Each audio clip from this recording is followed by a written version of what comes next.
শানু আচার্য, বয়স 10 বছর। Sanu down syndrome প্রতিবন্ধকতাযুক্ত একটি বাচ্চা। শানু ক্লাসে মনোযোগ দেয় না, কোনো কাজ দিলে সে করতে চায় না, অন্য বাচ্চাদেরকে ডিস্টার্ব করে, ক্লাসে কাজ করতে চায় না।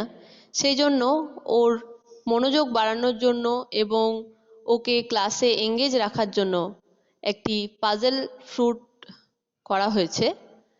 ম্যাঙ্গোটিকে বড় একটি ম্যাঙ্গোকে এঁকে সেটাকে স্লাইস করে কেটে রাখা হয়েছে এবং এই টুকরোটিকে ও জোড়া লাগায়।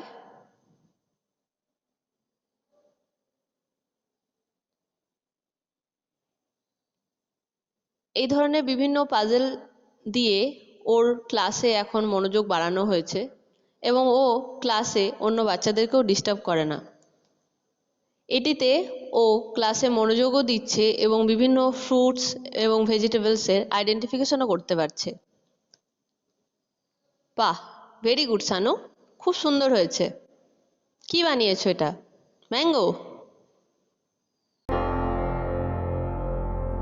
Break Free Solutions, brought to you by Project Discovery, supported by Enable India and Google.